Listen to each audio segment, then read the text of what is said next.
Thank you for staying with us. It is still the conversation here on Lagos Television. And on this side, we'll be discussing build up to Lagos APC primaries. Now, as political activities begin to gather momentum ahead of the Lagos APC primaries, conversations are growing around party structure, internal democracy, voter expectations, and the direction of grassroots politics in the state. And to discuss the build-up to the Lagos APC primaries and what residents should expect in the coming weeks, we are joined by social affairs commentator Nelson Ekujimi. You're welcome, sir. Thank you. Good morning. It's a pleasure having me. Always a pleasure to have you here. Now, political activities within the Lagos APC have intensified recently following all the reports that have been going on in recent times.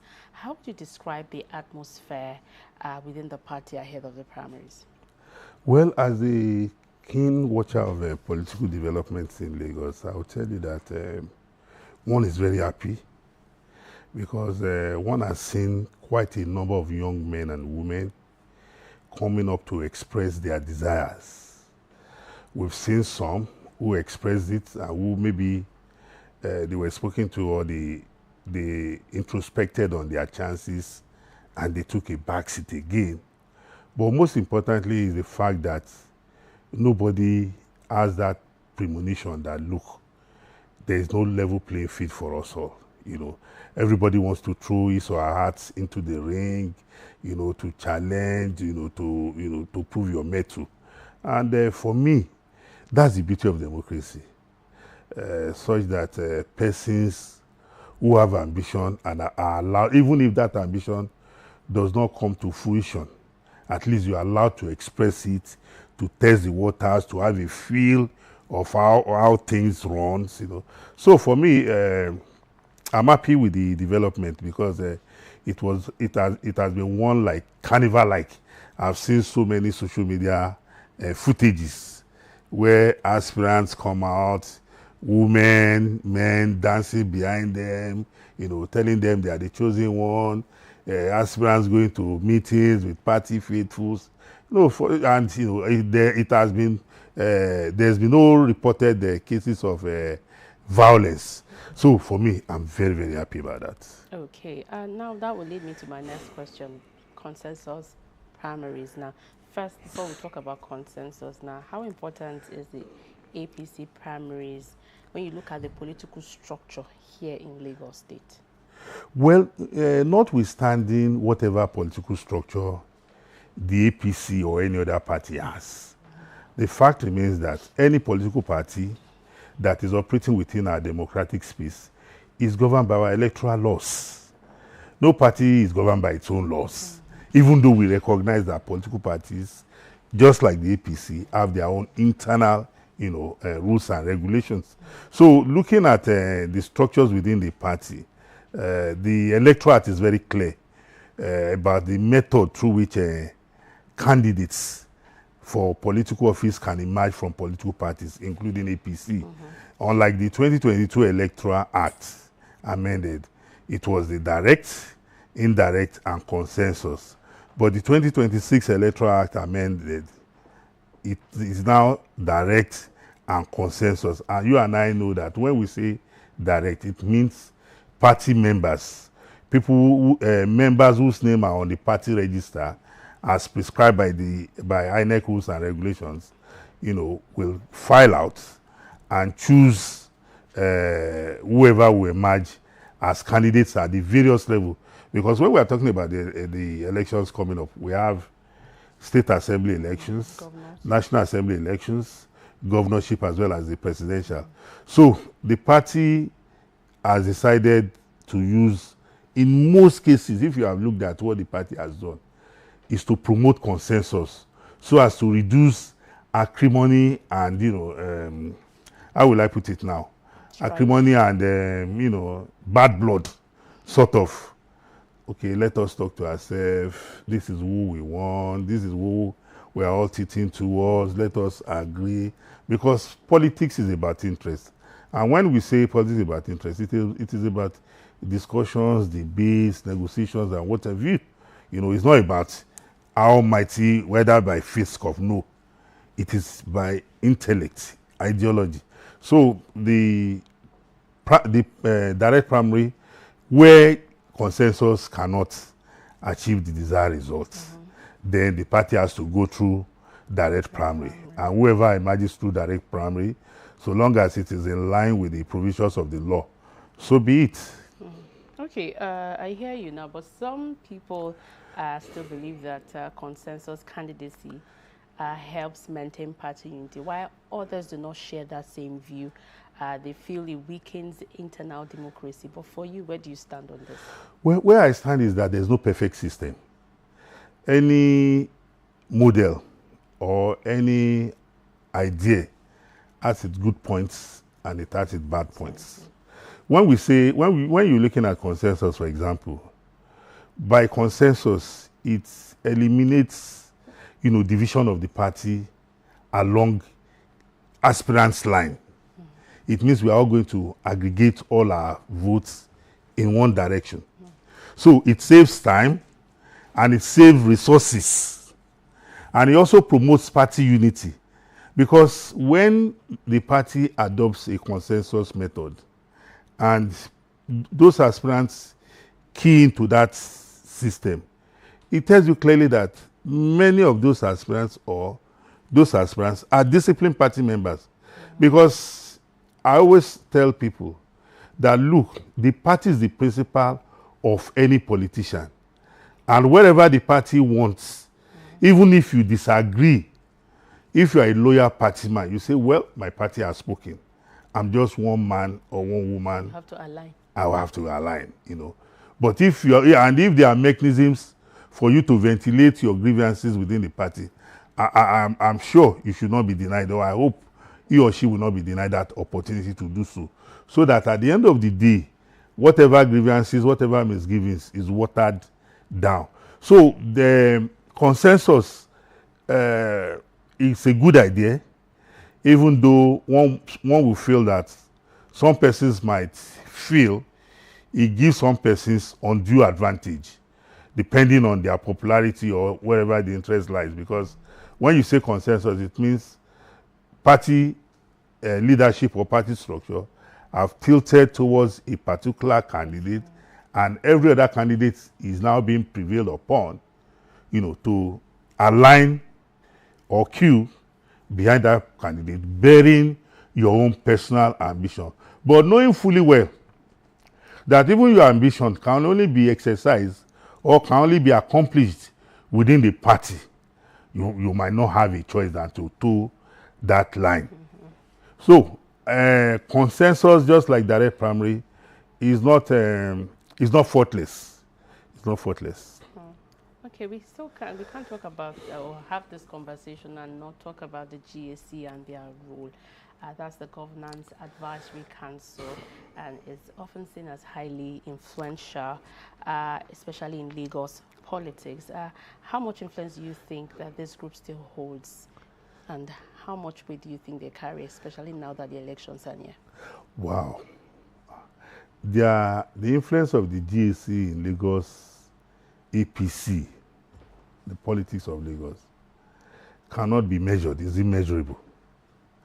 And I think one fact we must always admit is that we're a people who have a culture of respect for elders, respect for constituted authority. And those elders don't just become elders overnight. They have built, a career. They have built a name. And that name and the age is the selling point. Like we always say, Atariya Janaku, the head of an elephant, is not for kids. So these GAC members are men of proven character and capacity. These are elderly citizens who have at one time or the other held political or public office. And the party has decided that, look, these are our council of wise men. Many a time, even people within the party, when persons want to aspire within the party, they run to these elders for consultation, because you know their words are words of wisdom and their words carry a lot of weight. So the influence of these GAC members is in tandem with our traditional with our tradition and culture. Okay.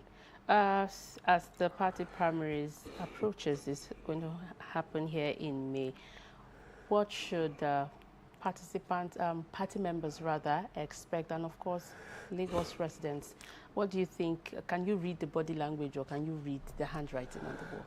Well, if you look at the politics of Lagos as a case study, presently, with the political development, it's like we have just one party in Lagos. I must be honest with you. You're talking about, we are talking about the fun fair, the carnival-like atmosphere that is all over. Go and look, go around the streets of Lagos. You see only campaign posters, billboards, what have you, of just one political party with the picture of Mr. President right there. You know, it's like it's an inspiration to everybody to prove his or her mettle that, look, I'm running, I'm supporting Mr. President. So if you look at the political temperature in Lagos, the ruling party has it all. We have not seen any of the other political parties, even though we recognize we have over 20 registered political parties as we speak. We had 18 for the 2023 general elections, and I think about 3 or 5 were newly registered by INEC, of which we know one of them is now in the public, in the public space, very prominent. But if you look at the other ones, I don't know, maybe they have their own style of running their show. But whatever modus operandi they adopt, it must be in tandem with the provisions of the Electoral Act. So for me, the temperature here is that everywhere you go, you see the ruling party in your face. You see their posters, when you see people wearing face caps, you see people wearing T-shirts, even when you go onto the social media that that you have in your hands every now and then. Every political campaign around the campaign has not started, or has it started? No, the campaign has not started. I mean, the parties are gearing up for their primaries. And when you are gearing up for your primaries, that is part of it, is an event, is an activity. And who are those, igniting these activities as we speak? Because the timeline for party primaries has been set by INEC, and they are still within that window. So if others are not doing that, good luck to them. But it's just like in marketing. It is what you see that you want to feel. So for now, it is the ruling party that is in the face of everybody here in Lagos. Okay. Still talking about the build-up to the Lagos APC primaries. Now, you have established, while answering the other question, that direct primaries or consensus is not a one-size-fits-all thing. It has its good sides and its bad sides. And so since the primaries will be taking place now, how important is it for political parties to be fair while conducting primaries? Well, I believe the motto of any political party should be justice, fairness, and equity. Yeah, equity or transparency is the same, So I believe that when aspirants come to the field and they are allowed to express themselves, they are allowed to talk to the electorate. The electorate, by this I mean the party members who are going to, if it's a direct primary.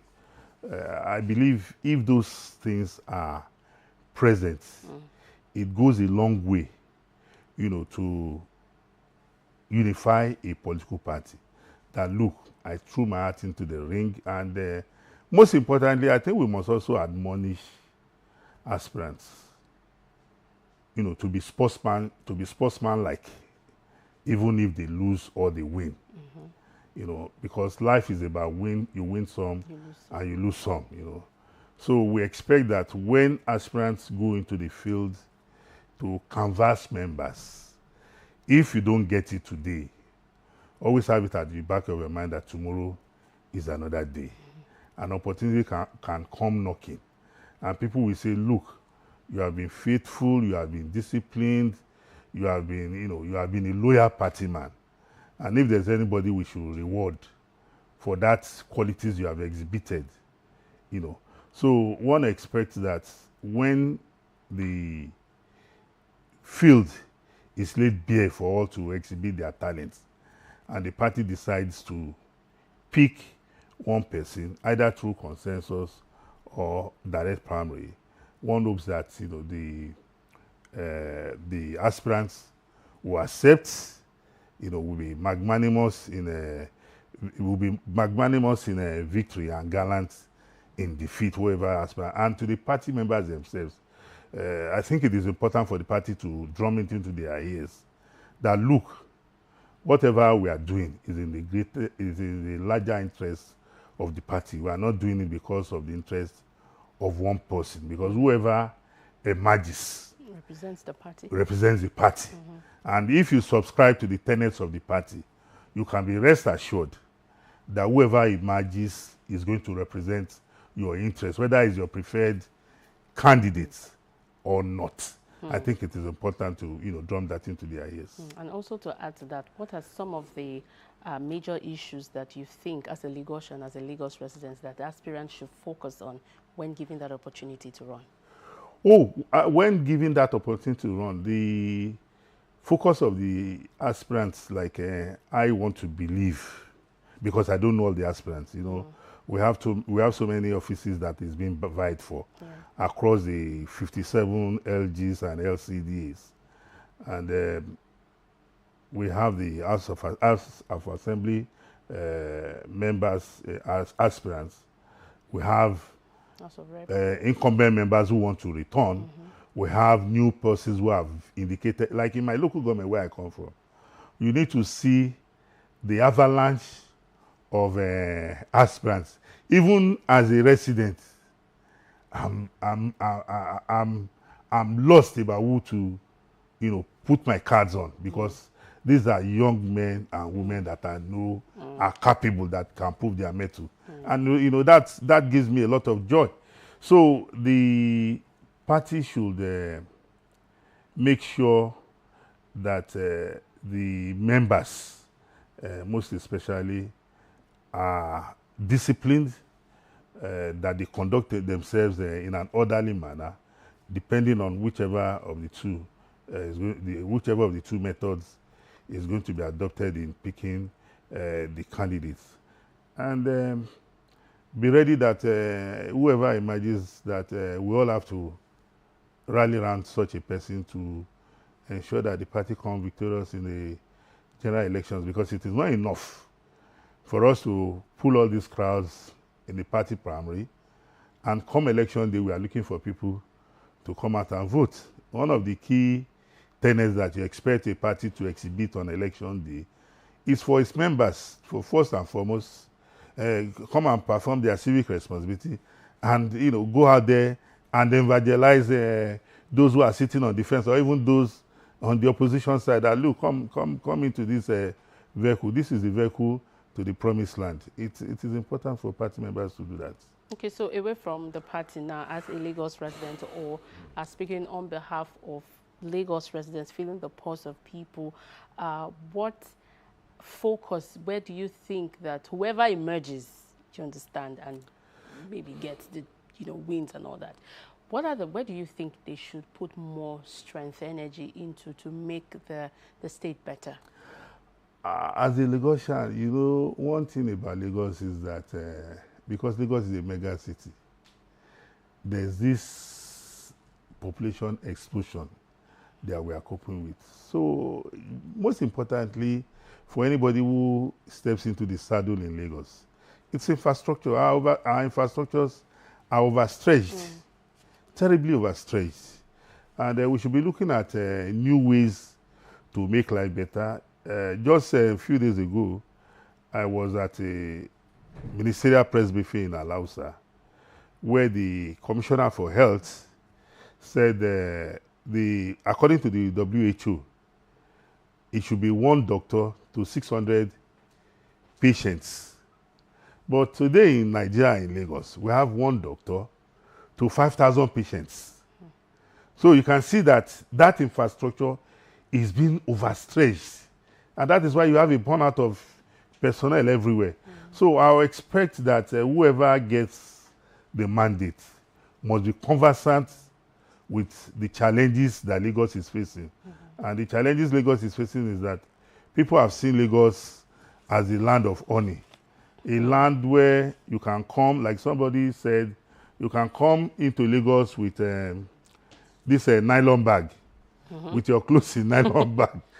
And before you say Jack Robinson, you build mansions and buy luxury cars.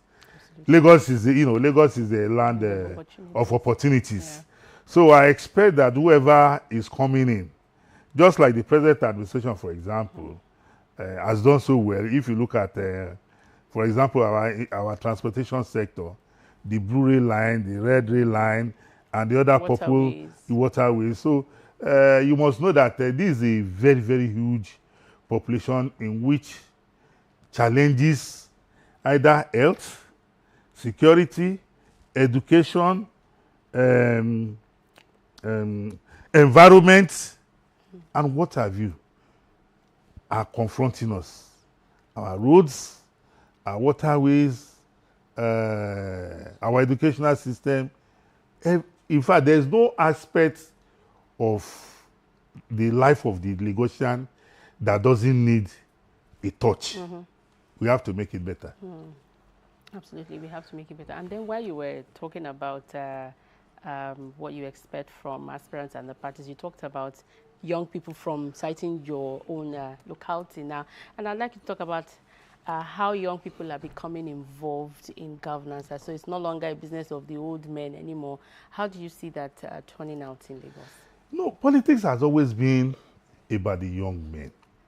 Because the people that you called old men today were young in the past. They put their heart in the ring early enough. And that is what we should be encouraging these young ones to be doing. You see, our young ones we need to have, how will I put it now? We need to have an advocacy to make our young ones recognize that there's nowhere like home.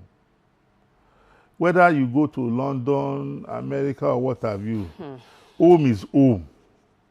Look at what our people are facing today in South Africa. Can you ever have a xenophobic attack in Nigeria? Who am I going to attack? The Yoruba man is married to an Igbo woman. The Igbo woman or the Gala woman is married to an Hausa man. So who are you going to attack? Who are you going to kill? It does not even make sense. So our young ones need to recognize that Nigeria is our own. We are the only ones that can make it better.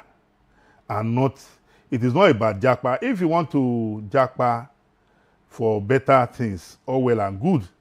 But you must always remember that, look, even if I'm going, one day I will not be able to do those things I'm doing there. I won't have this is the only environment where I can retire into and, I will live my life. That is why we must make every effort at a young age to continuously contribute our quota to this environment. So our young ones who are showing interest, it gladdens my heart. And I just hope that they will be patient enough to recognize that they must learn to crawl before they walk, not even to run. Because our young ones are always in a hurry. Our young ones want to, they want to make an omelette without breaking an egg. They feel people are not giving them opportunities. And I tell them, nobody gives anybody opportunities. You take it. As I'm sitting down here, I started sitting with elders, people the age of my father, when I was about 17 years of age. You know why? Because I showed those qualities of a young man who wanted to learn at the feet of the elders. I was in charge of security and electricity committee in my community. And whenever any issue cropped up, I was always taking the front seat that, look, daddy, mommy, you sit down, let us our blood is still fresh. Let us go and carry out the responsibility. We'll come and give you feedback. You should not be running around while we young men will sit down and be watching.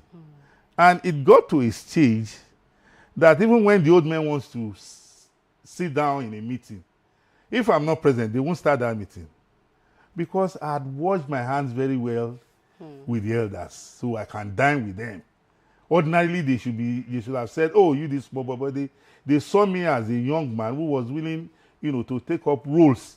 So young men or women must not expect that they will just be thrust into the ring. You must have proved your mettle somehow in showing leadership quality. It is only when you show those qualities that you'll be entrusted with leadership. Speaking about leadership qualities now and the young people versus the old ones who are in the game, do you think that those that has gone ahead in the game of politics, let's call it a game now, have laid good examples that is good enough to attract young, responsible, promising men and women into politics?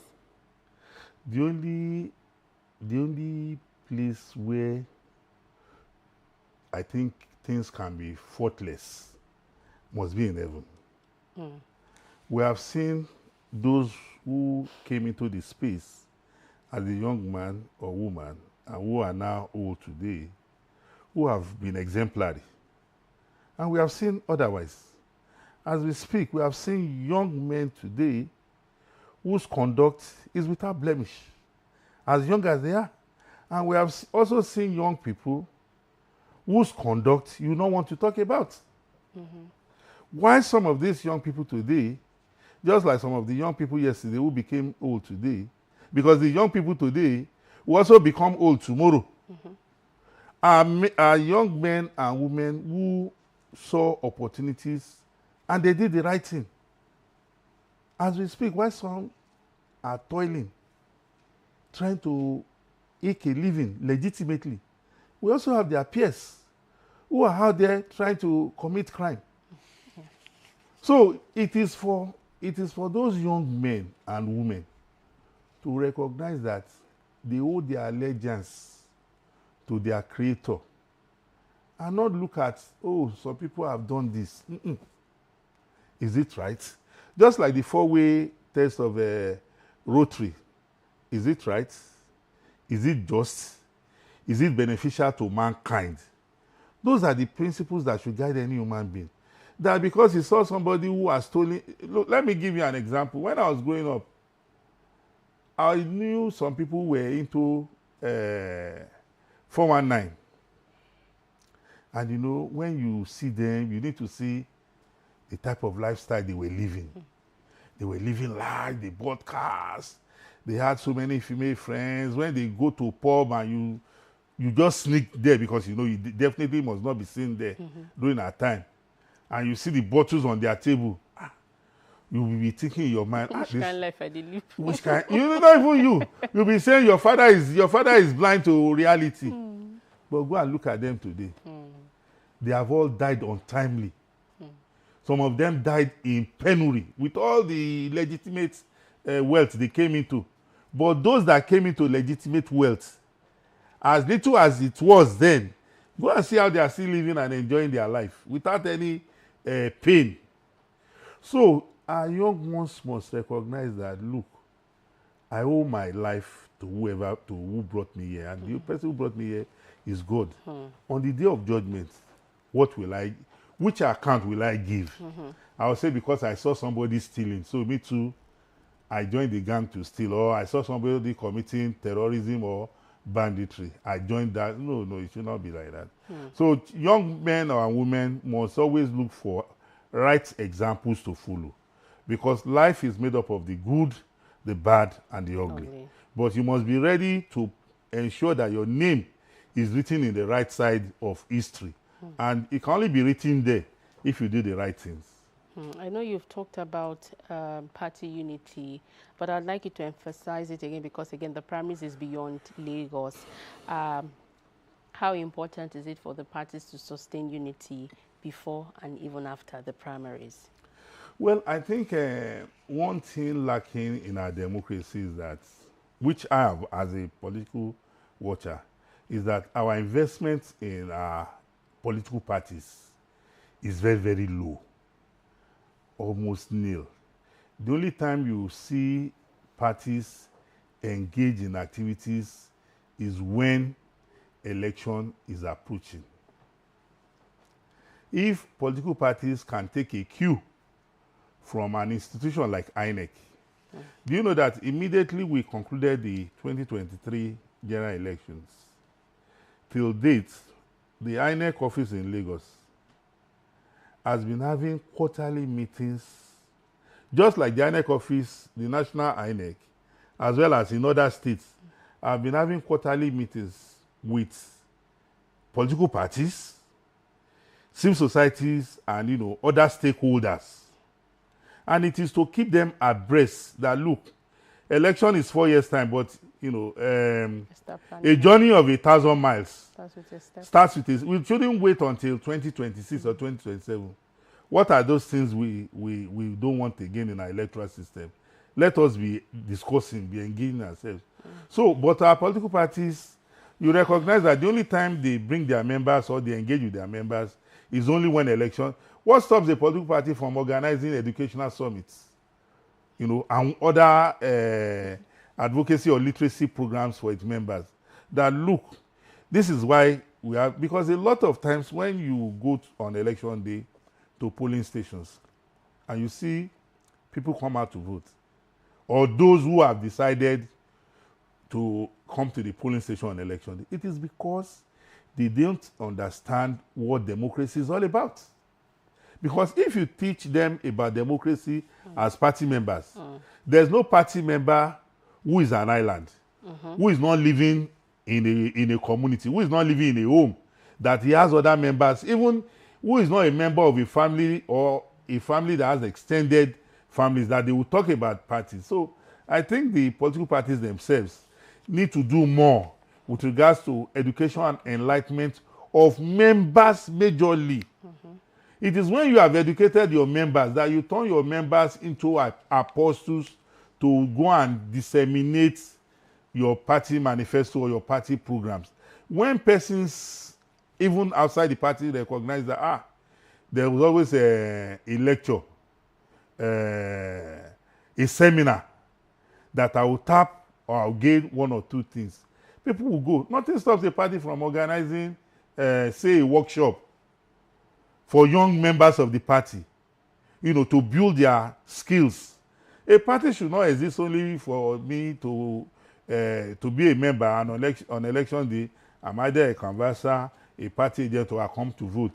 A party must be able to also invest in its members, to empower them to become better citizens.